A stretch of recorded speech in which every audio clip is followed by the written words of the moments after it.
Top 103 Immanuel Kant Quotes. Do the right thing because it is right. Rules for happiness: something to do, someone to love, something to hope for. Science is organized knowledge. Wisdom is organized life. Two things awe me most: the starry sky above me and the moral law within me. If the truth shall kill them, let them die. Live your life as though your every act were to become a universal law.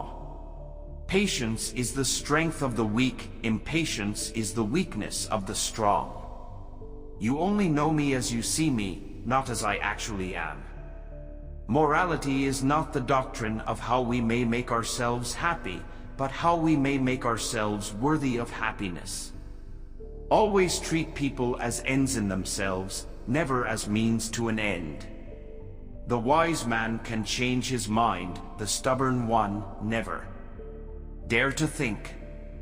We can judge the heart of a man by his treatment of animals. The death of dogma is the birth of morality. Beneficence is a duty. Experience without theory is blind, but theory without experience is mere intellectual play. Thoughts without content are empty, intuitions without concepts are blind. There is nothing higher than reason. But a lie is a lie, and in itself intrinsically evil, whether it be told with good or bad intents. Space and time are the framework within which the mind is constrained to construct its experience of reality. Whereas the beautiful is limited, the sublime is limitless, so that the mind in the presence of the sublime, attempting to imagine what it cannot, has pain in the failure but pleasure in contemplating the immensity of the attempt. Enlightenment is man's emergence from his self-incurred immaturity.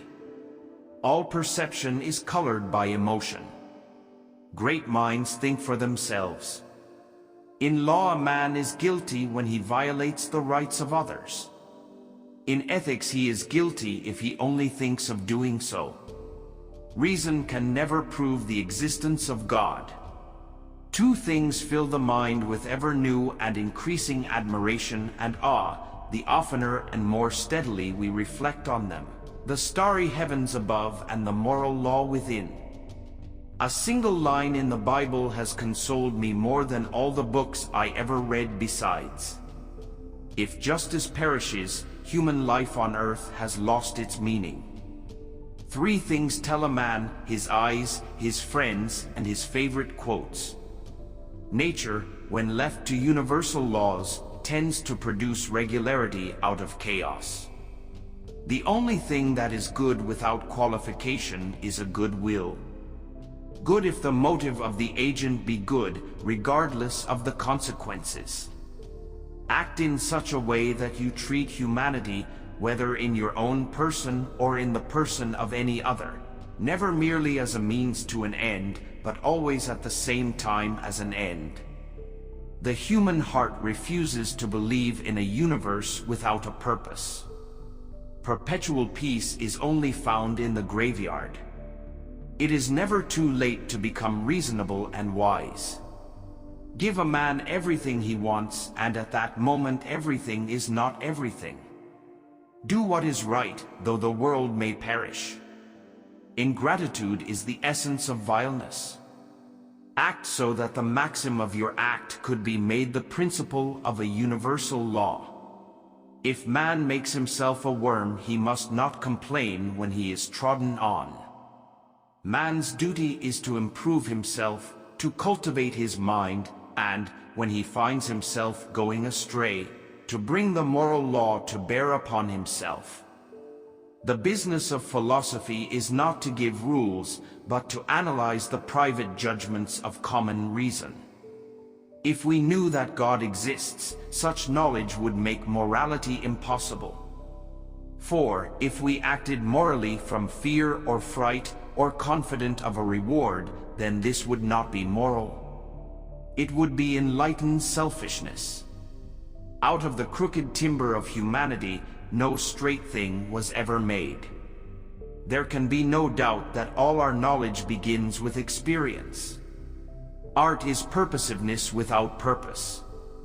For peace to reign on earth, humans must evolve into new beings who have learned to see the whole first. Heaven has given human beings three things to balance the odds of life: hope, sleep, and laughter. I had therefore to remove knowledge in order to make room for belief. Act only according to that maxim whereby you can at the same time will that it should become a universal law. Philosophy stands in need of a science which shall determine the possibility, principles, and extent of human knowledge a priori. The greatest human quest is to know what one must do in order to become a human being. With men, the state of nature is not a state of peace, but war. Imagination is a powerful agent for creating, as it were, a second nature out of the materials supplied to it by actual nature.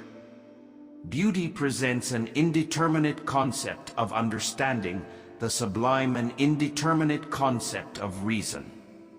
The nice thing about living in a small town is that when you don't know what you're doing, someone else does. Only the descent into the hell of self-knowledge can pave the way to godliness. Freedom is that faculty that enlarges the usefulness of all other faculties. One is not rich by what one owns, but more by what one is able to do with dignity. Thoughts without content are empty, intuitions without concepts are blind. The understanding can intuit nothing, the senses can think nothing. Only through their union can knowledge arise. What can I know? What ought I to do? What can I hope? It is through education that all the good in the world arises. The sum total of all possible knowledge of God is not possible for a human being, not even through a true revelation. But it is one of the worthiest inquiries to see how far our reason can go in the knowledge of God. A categorical imperative would be one which represented an action as objectively necessary in itself, without reference to any other purpose. Feminine traits are called weaknesses. People joke about them, fools ridicule them. But reasonable persons see very well that those traits are just the tools for the management of men, and for the use of men for female designs. Act that your principle of action might safely be made a law for the whole world. Animals are there merely as a means to an end.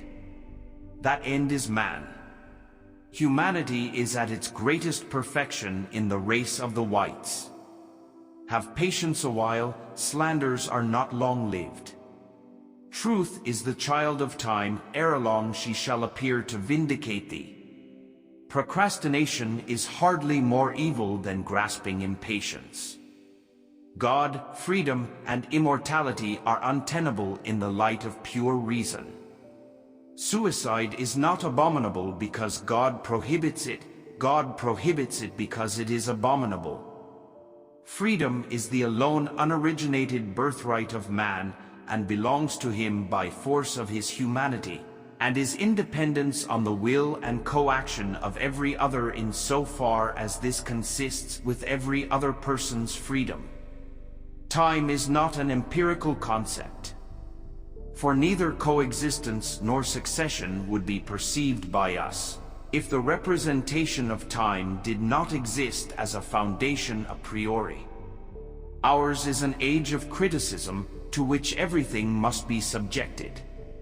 All our knowledge falls with the bounds of experience. Aristotle can be regarded as the father of logic. But his logic is too scholastic, full of subtleties, and fundamentally has not been of much value to the human understanding. It is a dialectic and an organon for the art of disputation. After death the soul possesses self-consciousness, otherwise it would be the subject of spiritual death, which has already been disproved. With this, self-consciousness necessarily remains personality and the consciousness of personal identity. God put a secret art into the forces of nature so as to enable it to fashion itself out of chaos into a perfect world system. Maximum individuality within maximum community. A society that is not willing to demand a life of somebody who has taken somebody else's life is simply immoral. Give me matter, and I will construct a world out of it. In every department of physical science there is only so much science, properly so-called, as there is mathematics. Without man and his potential for moral progress, the whole of reality would be a mere wilderness, a thing in vain, and have no final purpose. Better the whole people perish than that injustice be done. All our knowledge begins with the senses, proceeds then to the understanding, and ends with reason. There is nothing higher than reason. Always recognize that human individuals are ends, and do not use them as means to your end. Two things strike me dumb: the infinite starry heavens, and the sense of right and wrong in man. The science of mathematics presents the most brilliant example of how pure reason may successfully enlarge its domain, without the aid of experience. Human reason is by nature architectonic. The hand is the visible part of the brain. Every man is to be respected as an absolute end in himself, and it is a crime against the dignity that belongs to him as a human being to use him as a mere means for some external purpose. Sincerity is the indispensable ground of all conscientiousness, and by consequence of all heartfelt religion. Two things fill the mind with ever new and increasing admiration and awe. When a thoughtful human being has overcome incentives to vice and is aware of having done his bitter duty, he finds himself in a state that could be called happiness, a state of contentment and peace of mind in which virtue is its own reward. Fallacious and misleading arguments are most easily detected if set out in correct syllogistic form. Look closely. The beautiful may be small,